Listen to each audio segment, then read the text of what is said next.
Most women buy makeup the same way they grab gum at the checkout line. Whatever the last influencer tagged, whatever their friend keeps in her bag, whatever's stacked at the front of Sephora that week. Today we're going through 5 beauty brands coasting on a reputation they stopped earning years ago, then 3 brands you've probably never seen in a TikTok haul that actually deliver what their price tag promises. Starting at the bottom of the never buy list and working up to the worst offender. Number 5. Maybelline. Maybelline has been owned by L'Oreal since 1996, and the formulation work shifted overseas not long after. A standard Maybelline mascara or foundation runs between $8 and $14, which sounds reasonable until you read the ingredient list. Most of the lineup leans heavily on cheap film formers, drying alcohols, and synthetic fragrance with no published sourcing for any active ingredient on the bottle or the website. The Fit Me foundation that gets praised endlessly online uses the same dimethicone-heavy base that L'Oreal puts into 3 of its other budget brands under different labels at different prices. Reviews on Ulta and Sephora going back to 2024 consistently flag oxidation within hours of application, breakouts after a few weeks of consistent wear, and mascara that's flaking by lunchtime. The marketing budget pays for the Gigi Hadid campaigns. The actual product is whatever the lowest bid contract manufacturer in Brazil or China happens to be producing that quarter. You're buying the logo and the commercial. Number 4. Too Faced. Too Faced was acquired by Estee Lauder in 2016 for $1.45 billion. Aprian and longtime users will tell you the products haven't felt the same since. The original Too Faced fanbase loved the brand because the formulas felt indulgent and the packaging had actual personality.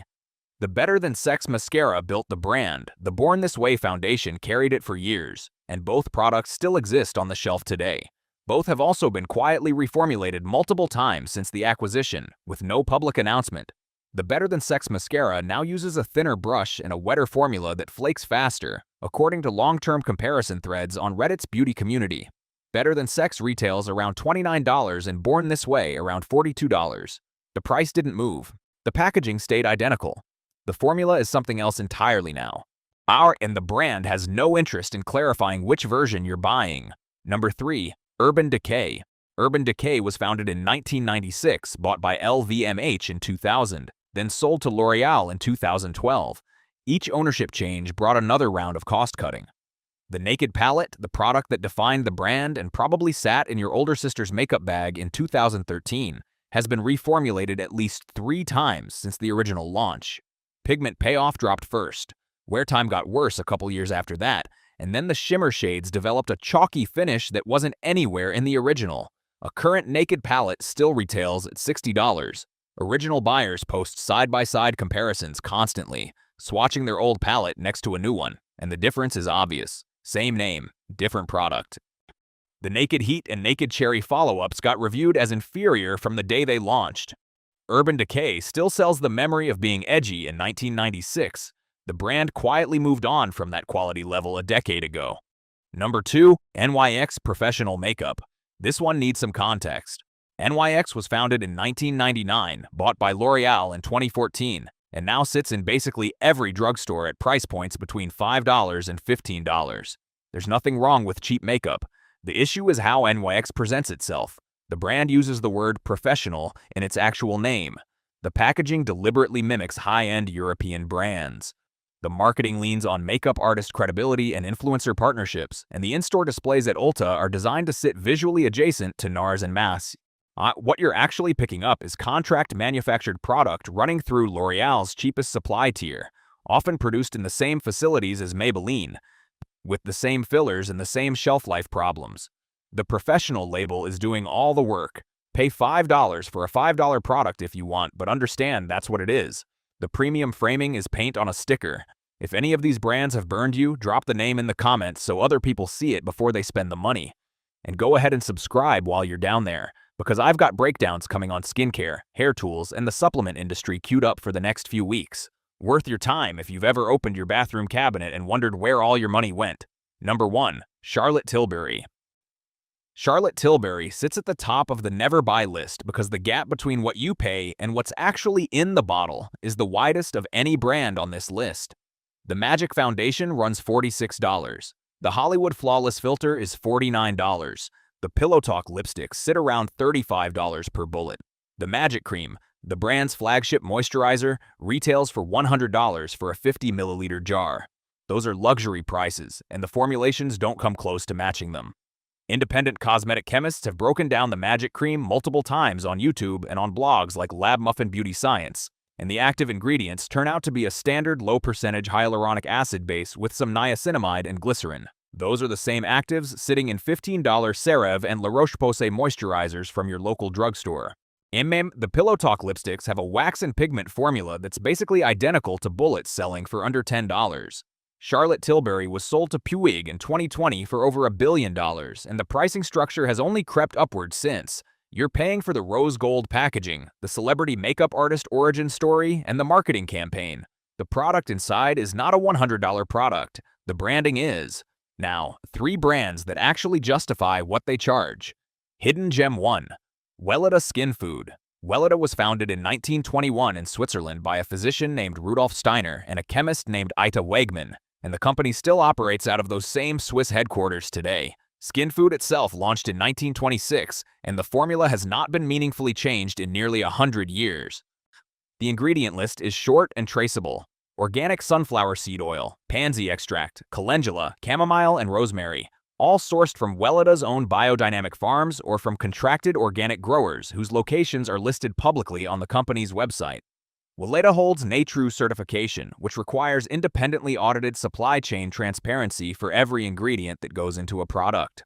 Victoria Beckham, Adele, and Julia Roberts have all named Skin Food as a daily product in unprompted interviews, not in paid endorsements.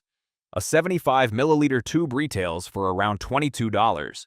That's the price of one Charlotte Tilbury lipstick for a product that's been continuously produced for nearly a century from farms you could actually go visit. There's no major marketing campaign. The packaging hasn't had a redesign in decades. You buy it, and you replace it when it runs out. Hidden Gem 2. Embryolisse Les Crèmes Concentrées. Embryolisse was founded in Paris in 1950 by a dermatologist named Jean-Marie Dole, originally as a clinical product sold only through French pharmacies. The Lait Crème Concentrée launched the same year and has been the brand's flagship product ever since.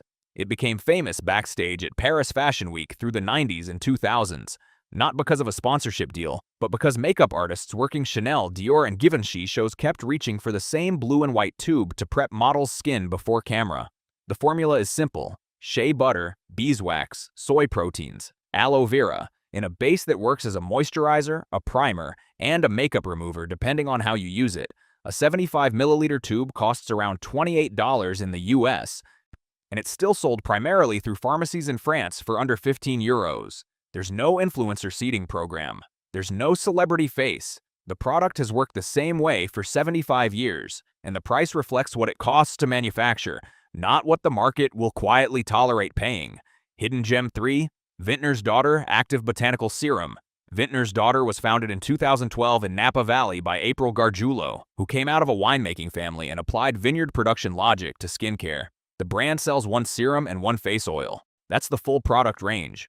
The Active Botanical Serum contains 22 plant ingredients, each one individually infused for 3 weeks before being combined, and then the finished serum is aged for an additional period before being bottled. The total production cycle for a single batch runs about 3 weeks. The factory location is published on the brand's website. The ingredient sourcing is documented down to the supplier. A 30-milliliter bottle retails for $195. That's expensive, but it's a much more honest expensive than a $100 Charlotte Tilbury cream that's mostly water and glycerin. Vintner's Daughter publishes a white paper on its own production process. The active ingredient percentages are disclosed. Independent cosmetic chemists have reviewed the serum and confirmed that the claimed actives are present in the claimed amounts, which is rare in this category. You're paying for the formulation work, not for the box it ships in. What ties these 3 brands together is pretty unglamorous when you look at it. They've kept doing what was already working instead of constantly relaunching. They've spent the budget on what goes in the jar instead of what goes on a billboard. Skin Food is still Skin Food. The Lait Crème has had the same formula since 1950. Vintner's Daughter still only sells 2 products, 12 years after launching. One last thing if you're going to buy any of these. Stick with the original product the brand built its name on. Skip the limited edition holiday collabs and the seasonal launches. Those are usually marketing exercises pulled together by a team that has nothing to do with the original formulation. A formula that's worked for 50 or 70 or 100 years will keep working. The new releases tend to replace themselves on your credit card statement every few months. If this saved you from dropping $80 on a Charlotte Tilbury cream this week, hit subscribe. The next breakdown is on the supplement industry, and somehow it's worse than this one. See you in that.